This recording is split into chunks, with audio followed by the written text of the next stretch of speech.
I've seen them before. In my dreams. Dreams? They're nightmares, really. I thought I was crazy, but he was never real before tonight. I'm afraid.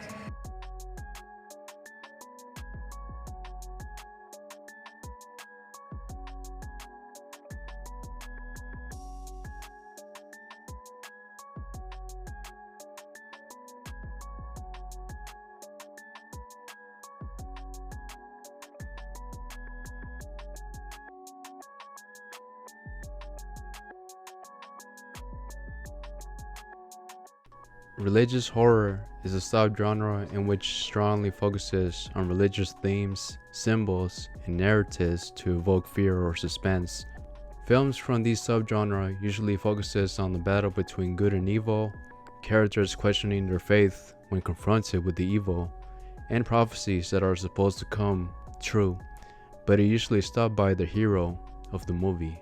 The movie we're looking at today, called End of Days, highly focuses on religious horror from its central plot to its characters. Not only does it focuses on its religious themes, but also focuses on apocalyptic horror, hence why the film is called End of Days. With a budget of $100 million, End of Days was able to make more than $200 million worldwide in theaters. One huge reason why the film did well for itself was because of Arnold Schwarzenegger.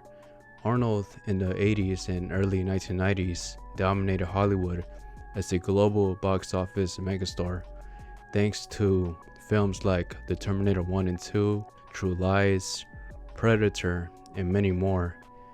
By the 90s, Arnold's star power dimmed slightly.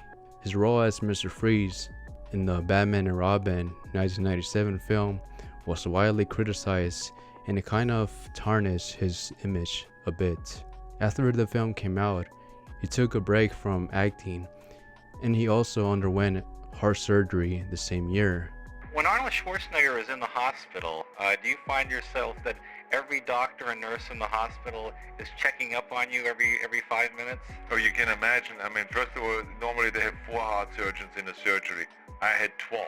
I had a nurse coming in every half hour to take blood samples and do a test and to massage my lung and this and that. So it was quite an interesting trip, let me tell you.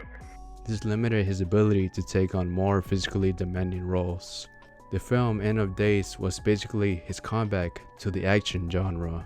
Not only was he going to act in an action film, but it was also going to be his third horror action film.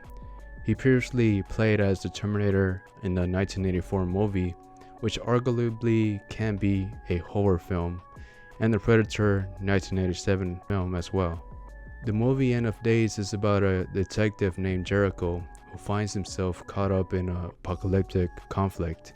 The devil's only chance of getting out of his eternal prison is to mate with a chosen girl in the last hour of the millennium, and Detective Jericho finds himself having to protect a woman from an enemy in whom he does not even believe. As a young kid, this probably shouldn't have been a movie I should have been watching.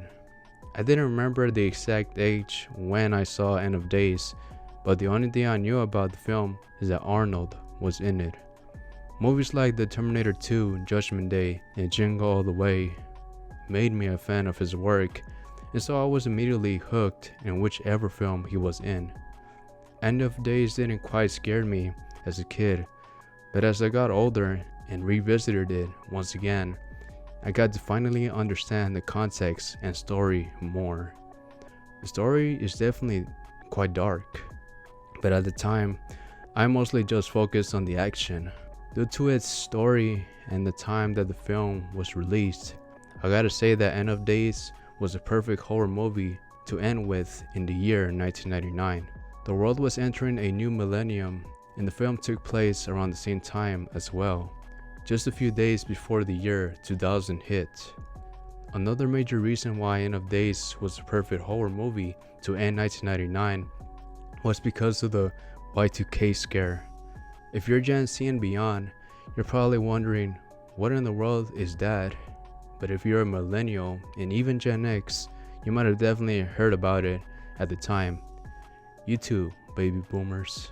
Basically, the Y2K scare was a widespread fear leading up to the year 2000. It was based on the idea that computer systems worldwide might fail when the date changed from 1999 to 2000. Many computer systems in the 20th century used 2 digits to represent the year 99 for 1999.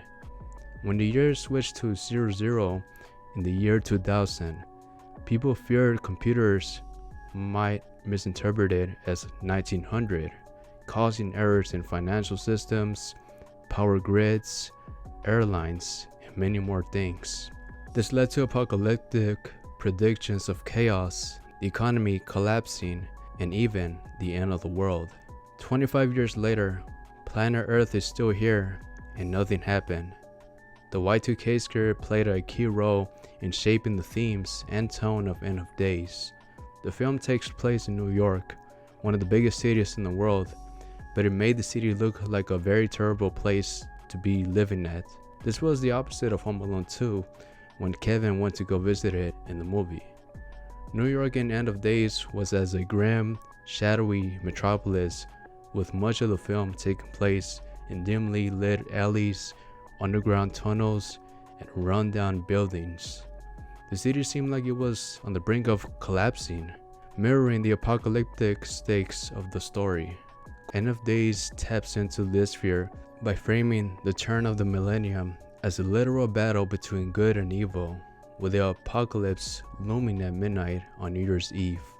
The film's story revolved around a prophecy foretelling Satan's attempt to follow the Antichrist at the turn of the millennium. Just as the Y2K scare had people questioning the stability of the systems at the time, End of Days explored themes of vulnerability, both on a global scale and a personal level, by questioning their beliefs. Speaking of questioning their personal beliefs, it is time to introduce the 3 main characters. Let's first start with Jericho. Jericho is a former NYPD detective turned into a private security specialist. He has been haunted by the murder of his wife and daughter ever since it occurred. The incident was most likely tied to his work as a police officer or security specialist. Jericho lost his faith in God due to the tragedy of losing his loved ones. Their deaths led Jericho to question why God will allow such evil to happen, especially to innocent people. Jericho felt responsible for their deaths, blaming himself for being unable to protect them. Since the beginning of the film, Jericho was already a broken man who numbed his pain with alcohol. He believed that God either didn't exist or doesn't care about humanity. By the end of the film, his faith was restored due to protecting the next person I will be speaking about next, who is Christine. Christine was a young woman who was marked from birth as the chosen bride for Satan. In the beginning, she was unaware of her role in the prophecy, but she has been having disturbing visions and feelings of being watched her entire life. She was vulnerable and frightened, but resilient when faced with the truth. Jericho had to protect Christine from the devil before the year 2000 hit. Jericho's journey to protect Christine from Satan was the main purpose of the story. Him protecting Christine gave him a purpose, as it reminds him of the value of life. His faith was tested from seeing undeniable evidence of the supernatural forces. The devil, or Satan, is the film's main antagonist. He possesses a businessman's body so he can be able to walk among humans. He was very manipulative and terrifying at the same time. He wanted to father the Antichrist with Christine so he could trigger the apocalypse. He used fear, temptation, and brute force to achieve this. Despite being a broken man who lost his faith in God, Jericho was drawn into the battle when he witnesses Satan's power and learns about Christine's significance. He repeatedly put himself in danger to protect her, fighting off Satan's followers and surviving near impossible odds. Jericho and Christine became allies, and this led to Jericho rediscovering his humanity and faith through Christine's trust in him. He represented human resilience and the power of redemption, while the devil represented despair and temptation.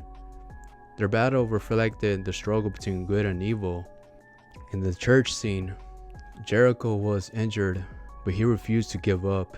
He realized that the stakes were even far larger than his own life.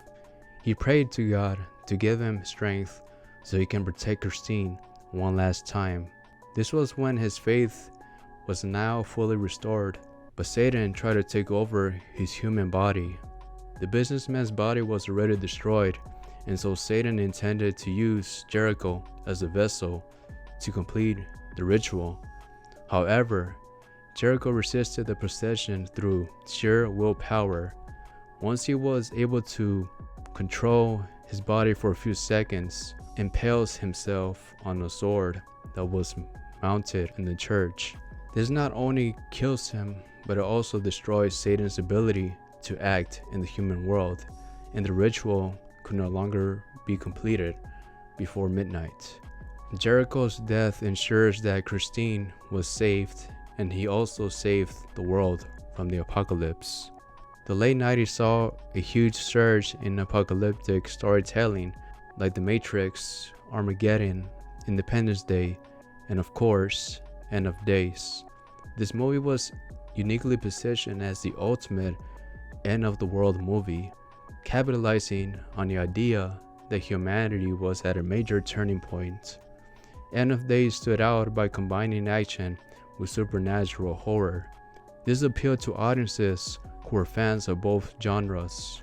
The film's story, revolving around the final moments before the near millennium, perfectly mirrored the global anticipation of New Year's Eve 1999. The stakes in End of Days felt deeply personal because they reflected real-world fears about what might have happened once midnight came.